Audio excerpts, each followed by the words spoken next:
Good morning everyone. तो आज हम डिस्कस करेंगे इंडियाज़ ब्लू इकोनॉमी पोटेंशियल के बारे में। सबसे पहले हम बात करते हैं कि ब्लू इकोनॉमी होता क्या है। देखिए, भारत की बहुत सारी ऐसी स्टेट्स हैं जो कि ओशंस के साथ टच होती हैं, जैसे कि तमिलनाडु है, केरला है, महाराष्ट्र है, बहुत सारी ऐसी स्टेट्स हैं।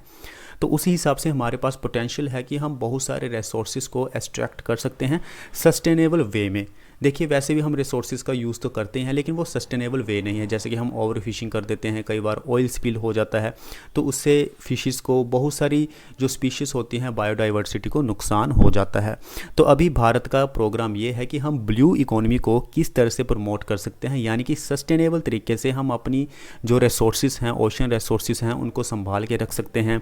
फिशिंग को हम ढंग से कर सकते हैं, बिल्कुल सस्टेनेबल मैनर में। तो यही ओवरऑल ब्लू इकोनॉमी है। ब्लू इकोनॉमी की हम डेफिनेशन पढ़ते हैं तो और भी ज़्यादा आपको क्लियर हो जाएगा। The blue economy refers to the sustainable use of ocean resources for economic growth, यानी कि हमें इकोनॉमिक ग्रोथ भी करनी है, लेकिन हमारा सस्टेनेबल यूज़ होना चाहिए ओशन रिसोर्सेज का, यानी कि कंजर्वेशन एफर्ट्स भी हमारे होने चाहिए, एनवायरनमेंट को ज़्यादा नुकसान नहीं पहुंचना चाहिए। उसके बाद improved livelihoods and jobs while preserving the health of ocean ecosystem. Ocean ecosystem को कोई भी नुकसान भी ना पहुंचे, सस्टेनेबल तरीके से हमारी डेवलपमेंट भी हो जाए और जो इकोनॉमिक ग्रोथ होनी चाहिए वो भी हो जाए। तो यही है ओवरऑल हमारे पास ब्लू इकोनॉमी। ब्लू यानी कि ओशन जो है उसका किस तरह से हम इस्तेमाल कर सकते हैं अपनी डेवलपमेंट के लिए, अपनी इकोनॉमिक ग्रोथ के लिए। उसके बाद हम एक बड़े मिशन की बात करते हैं जो कि भारत गवर्नमेंट ऑफ इंडिया का मिशन है, डीप ओशन मिशन, यानी कि समुद्रयान। ये एक एम्बिशियस प्रोजेक्ट है भारत का, जिसमें कि हम एक्सप्लोर करेंगे ओशंस को, यूटिलाइज करेंगे ओशन रिसोर्सेज को बिल्कुल सस्टेनेबल वे में, including both the living biodiversity and non living minerals resources. उसके बाद हम बात करते हैं मेजर चैलेंजेस की, कि इस समय डीप ओशन मिशन से पहले या फिर ब्लू इकोनॉमी से पहले हमारे पास कौन से मेजर चैलेंजेस हैं। सबसे पहले है environmental degradation and biodiversity loss. बहुत तेज़ी से ओशन, जो हमारा ओशन बायोडाइवर्सिटी है, उसकी जो एनवायरमेंटल डिग्रेडेशन है वो बहुत ज़्यादा हमें देखने को मिल रही है। क्योंकि कई बार बहुत सारे शिप्स आते हैं, ऑयल स्पिल हो जाता है। ऑयल स्पिल होता है तो वो एक जगह इकट्ठा हो जाता है, जिसमें कि मछलियाँ जो होती हैं, फिशेस जो होती हैं, वो ट्रैप में आ जाती हैं, बहुत सारी स्पीशीज़ की डेथ हो जाती है। तो ये एनवायरमेंटल डिग्रेडेशन है, यानी कि एनवायरनमेंट को नुकसान पहुंच रहा है और बायोडाइवर्सिटी का लॉस हो रहा है। So stress on ecosystem, pollution बढ़ता जा रहा है, ओशंस में ओवर फिशिंग हो रही है, कोरल रीफ डिग्रेडेशन तो आप देख ही रहे हैं, जैसे कि ऑस्ट्रेलिया में आपने देखा होगा।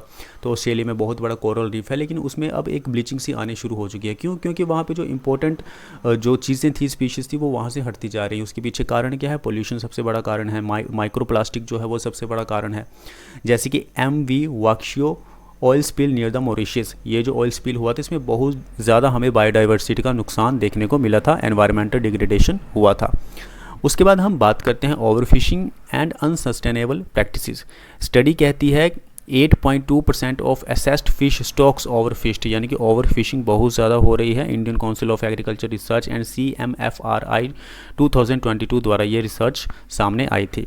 क्लाइमेट चेंज बहुत तेज़ी से हो रहा है और सी लेवल भी बहुत ज़्यादा राइज हो रहा है। देखिए, अब कोस्टल में ना बहुत सारा इंफ्रास्ट्रक्चर हमने बना के रखा हुआ है, एग्रीकल्चर भी होता है, लाइवलीहुड भी बहुत ज़्यादा है।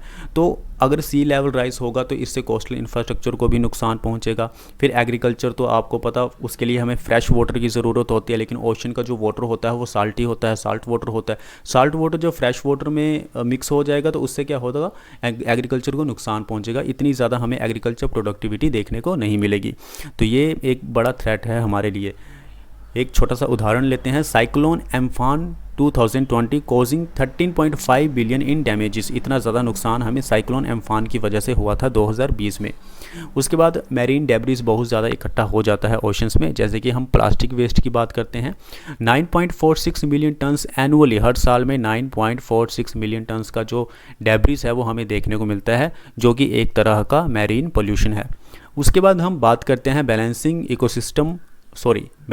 Economic development with conservation. अब Great Nicobar Island transshipment ports project है, बहुत अच्छा प्रोजेक्ट है। इसमें भारत को बहुत ज़्यादा फ़ायदा होगा, शिपिंग में फ़ायदा होगा, ट्रेड भी अच्छा होगा, बहुत सारी चीज़ें होंगी। लेकिन इसके साथ बहुत सारे रिस्क भी जुड़े हैं, जैसे कि अगर ढंग से हमने कंजर्वेशन एफर्ट्स नहीं किए तो इस तरह के प्रोजेक्ट जो हैं वो ओशन बायोडाइवर्सिटी को नुकसान पहुंचा सकते हैं, ओशन इकोसिस्टम को नुकसान पहुंचा सकते हैं। अब हम बात करते हैं, अभी तो हमने बात की थी कि कौन कौन से हमें चैलेंजेस फेस करने पड़ेंगे ब्लू इकोनॉमी से पहले, बट अगर हम ब्लू इकोनॉमी को प्रमोट करते हैं तो क्या क्या अपॉर्चुनिटीज़ हमारे सामने आ सकती हैं। तो सबसे पहले है हमारे पास सस्टेनेबल फिशरीज़ एंड एक्वाकल्चर। देखो, प्रधानमंत्री मत्स्य संपदा योजना है, ये योजना इसलिए आई थी ताकि हम ब्लू इकोनॉमी को प्रमोट कर सकें, promotes technology driven and sustainable practices का इस्तेमाल कर सकें।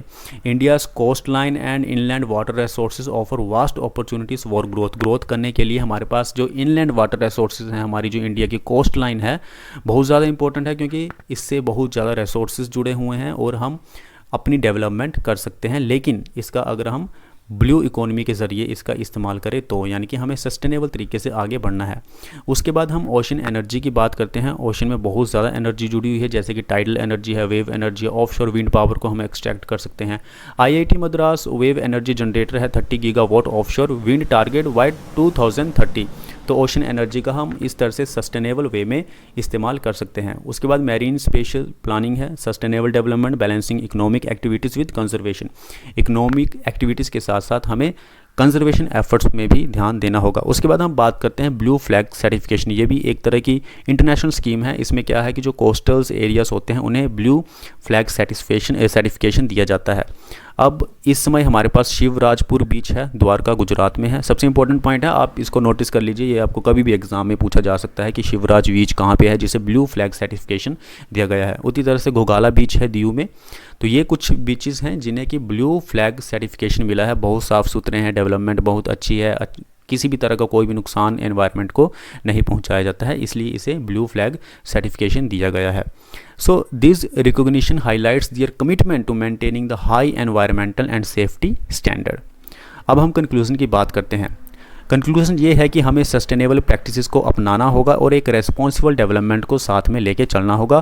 फ्यूचर का हमारा विज़न है कि ब्लू इकोनॉमी बहुत ज़्यादा इंपॉर्टेंट है भारत की ग्रोथ के लिए, इकोनॉमिक डेवलपमेंट के लिए, जॉब्स अपॉर्चुनिटीज़ के लिए, वास्ट पोटेंशियल है ग्रोथ के लिए, इनोवेशन के लिए और सस्टेनेबल डेवलपमेंट के लिए। तो हमें ब्लू इकोनॉमी को प्रमोट करना है। इसलिए आप देख रहे होंगे कि न्यूज़ में बार बार गवर्नमेंट जो है या बहुत सारे न्यूज़पेपर में आप ब्लू इकोनॉमी के बारे में पढ़ते होंगे। तो बेसिकली वो यही है कि ओशन रिसोर्सेज जो हैं उन्हें किस तरह से एक्सट्रैक्ट किया जा सके सस्टेनेबल वे में, क्योंकि अभी तक भारत ने फुली पोटेंशियल अपना इस्तेमाल नहीं किया है ओशन रिसोर्सेज को एक्सट्रैक्ट करने के लिए, जबकि हमारी बहुत सारी स्टेट्स जो हैं वो ओशंस के साथ टच करती हैं। तो मिलते हैं इसी तरह की नेक्स्ट वीडियो में। आज हमने डिस्कस किया एक मेजर टॉपिक और बहुत इंपॉर्टेंट पॉइंट्स हमने डिस्कस किए। अगर आपको और भी डिटेल में जानना है तो आप न्यूज़पेपर को या किसी आर्टिकल को वेबसाइट से पढ़ सकते हैं। मिलते हैं नेक्स्ट वीडियो में। Thank you.